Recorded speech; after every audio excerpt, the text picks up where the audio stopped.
Welcome to Guide Guru. We hope this video helps. You start by opening PowerPoint and creating or loading your presentation so you can work without interruptions. Once done, choose a slide size, widescreen 16, 9 for screens, standard for older projectors, because layout affects spacing and image scaling. Next, save to a known folder and use a descriptive file name so you can recover changes.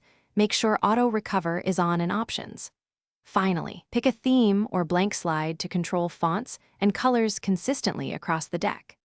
You now add structure and substance to your slides, starting with slide layouts to define where text and visuals sit. This helps you maintain alignment and visual hierarchy. Use Insert to add images, charts, and shapes, and format pictures so they don't overwhelm text.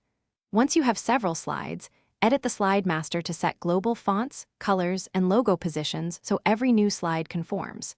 Make sure to group elements and use Align tools for a clean, professional look.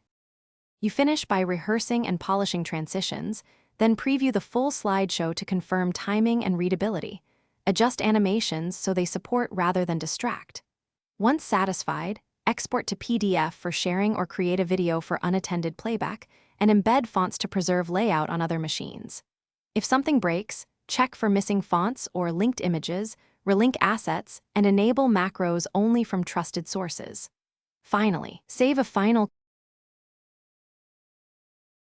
Thanks for watching. Consider subscribing if we helped you today.